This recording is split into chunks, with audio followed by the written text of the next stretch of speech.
All right, so today I wanted to come out with some of my favorite winter gear.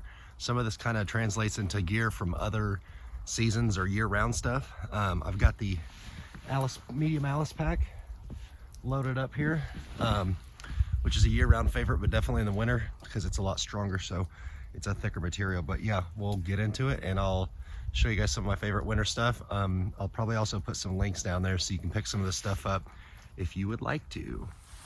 Put this pack off here.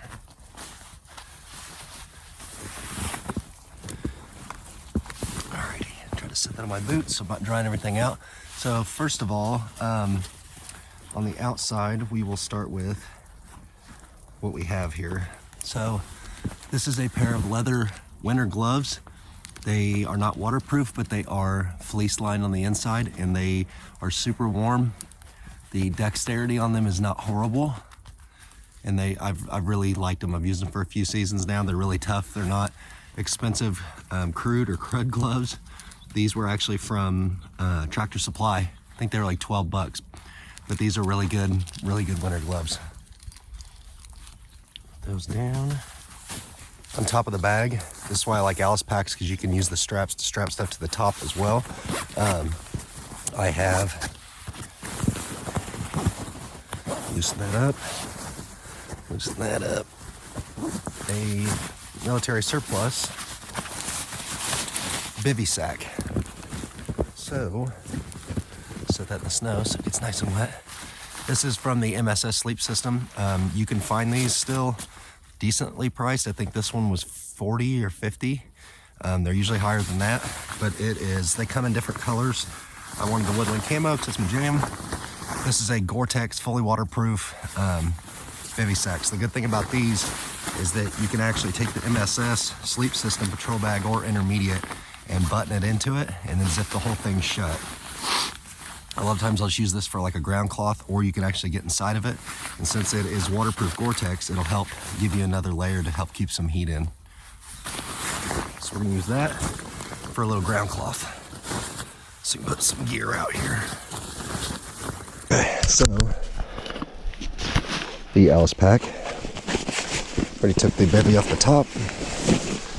This is not in any way a packing video, but it's just how I threw it on here to get it out here. So loosen up these bottom straps here.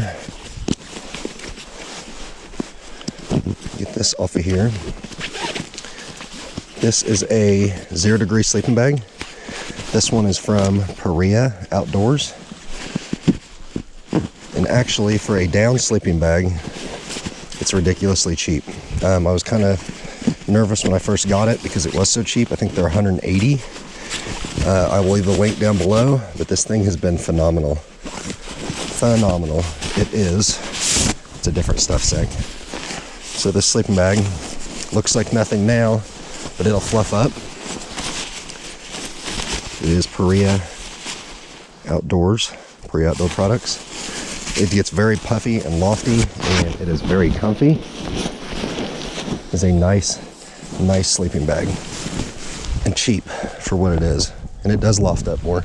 Like I said, it's just kind of been jammed up. I have the long version because I'm 6 foot tall, so I wanted the longer one.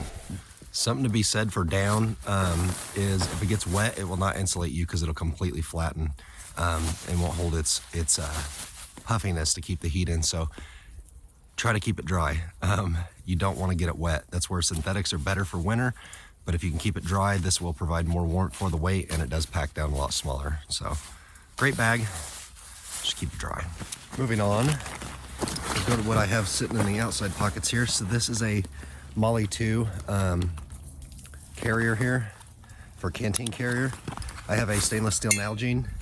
These are a little more expensive, obviously, than the non-stainless steel version, but you can see that it's black on the top. You can boil water in this, and it's a little more resilient than the plastic. Regular Nalgenes work great. I like to carry a little heavier metal in the winter, and sometimes I'll carry regular Nalgene too, but thought I'd throw that in there, a little bonus. So we also have outside here, these are YakTraks. So you take these and put them over your boots on the bottom, and they go stretch around your boots. They have different sizes. and they have little teeth in them that will bite into the ice. So they don't really do anything for you in snow, but they will definitely help in the ice and keep you from eating it. I've used these a lot. In my video where I did Angel's Landing, I had a different set and I ended up breaking them. So these are a new set. I haven't used these yet this year, but I bought these after I broke the other ones because they're phenomenal for keeping you from sliding on ice. This is a Shemagh. You've seen this in a lot of videos. I carry this pretty much year round. It can be used as another layer to wrap around you. You can use it as a scarf, which is primarily what happens with it in the winter. But this is a great little piece of kit there. So go to this. I didn't put anything in there. That little guy, don't worry about that little guy. So a little tip, if you have an Alice pack, if you run these cords up through here, it will help pull everything up together a little more and make that tighter on your back. Moving in, these are a great little item that is from Amazon, actually. Get the other camera and show you here. So this is a whitetail, legendary whitetails brand. This is on Amazon. These are 100% polyester fleece, and they are stupid warm. They are awesome. That's so you get your flannel. It's a fleece. The polyester will quick dry, and it also will still hold insulated value when it's wet. So I guess a little more stylish version of a fleece, but that's one of my favorite insulating layers in the winter.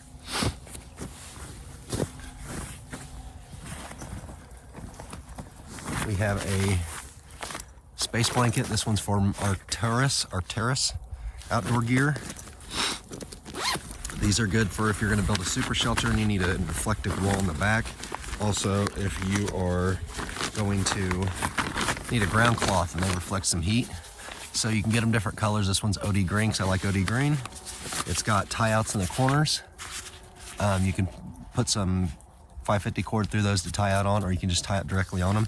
And then one side is a Reflectix, so it reflects your body heat, and they're a lot. It's just a fancy thick space blanket, real durable. It's ripstop. These are about 20 bucks, I think, and it comes with this carry bag. I think I got some 550 cord in there too to tie it up if I wanted to. You can make a lean-to shelter out of it. I think they're 6x8 is the size on them, or maybe 5x7, doesn't matter. But you can use it as a survival blanket to wrap up in. You can use it as a ground cloth, which I've done a lot, or you can put it on the back wall the inside of a regular tarp, and then it'll reflect your heat from your fire. So that's definitely a winter favorite there. All right, moving on. I like to carry this sometimes in the summer, obviously too, but in the winter I like to have water on the boil pretty much all the time, or melting snow all the time, because then you don't have to bring as much water. This is a Fire Maple Gear. You can kind of maybe see the logo. It has been heavily used. Sorry, the angle wasn't great. It is a 1 liter pot. You can put stuff down in there if you want to store it, like your coffee or whatever. This thing's awesome. It's stainless steel. It's a little bulky and weird shaped, but it's been a great little addition. And you can keep water on the boil all the time in addition to your regular cook pot. So they had a sale a little while back. I don't think they're on sale anymore, but you should pick one up if you want a little cook kettle that's going to last forever. Next up is the Klymit sleeping pad. I don't want to unroll it all the way because I don't want to put it back in there. This is like my green one I have, but this one's insulated, so it has a higher R value, so it'll keep the cold off the ground. I've camped down in the teens with this and not felt the cold from the ground. And these are like 50, 60 bucks. These are awesome. And this one's just slightly bigger than the green one, which is a non-insulated version. In the winter, you have to have some kind of insulation underneath you, or the cold is gonna suck the heat out of you out of conduction. So that's definitely a must for sure. We have, these are newer edition. I bought these last year. I have yet to use them on a trip, but they are the ridiculous bulky mittens. They're military surplus. They've got a good deal on them. I like to jump on these things, and I put a piece of 550 cord on it because it was supposed to have it anyway. So if you drop them, you can just have them. They're not going to be great for like camp chores or for doing really fine motor skill stuff, but you can put your regular gloves on and they're big enough you don't have to take them off. That's the point. And you put these in there. They have some fur if your face gets cold or you want to wipe your snot off your nose. And then they're leather palms, so they're tough. Now, they are water resistant, they're not waterproof. And they also have a removable liner that looks a lot like a whoopee, like the poncho liners. And that's what makes them so warm. So they're heavy and they're huge, but they are friggin' warm, and they're just cool. I just like old military stuff, so don't judge me. All right, we're getting down to the bottom of the favorites here. These are the base layers. This is made by Coldpruf is the brand. Anthony Awakens is a photographer and bushcrafter outdoorsman that turned me onto these. They are Coldpruf. So it's polyester inside, polyester and merino wool on the outside. It's a double layer. These things are awesome. And for the price, they're a lot cheaper than Smart Wool stuff, which I like Smart Wool, I'm not knocking them, but they are really good. I always bring an extra pair of socks. In the winter, you want thick socks. These are the Carhartt Arctic socks, so they are super thick and they're tall, so they'll cover up your legs and help you get some more insulation. I think they are wool as well. You don't want cotton. So, and then the last thing is the Coldpruf bottoms. I think these are the Platinums. Same thing as the top, but nice thick long underwear. Pretty great. I wouldn't be doing you a solid if I didn't tell you what I'm wearing. So this is a puffy that is by Outdoor Vitals. It's a Primaloft, or not Primaloft, but a Loft Tech insulation, and I just got it this year, and it's freaking awesome. It's been really nice. Take this GoPro off. Don't need that. And then what I'm wearing on my legs are REI Snow Gaiters. These are awesome. And they just go around the bottom of your boot, and then they Velcro up. They have an adjustable cord here. They also have a thing on the bottom to hook around your laces, so keeps the snow off your legs and out of your boots. And then I'll take one of them off and show you. My winter boots, if I'm so dry cold, I like mucklucks. Which I got at a really good deal at a surplus. Air Force mucklucks for dry cold. This is wet cold, so you want something waterproof. These are Columbia Fairbanks boots, and they are completely waterproof, and they are awesome.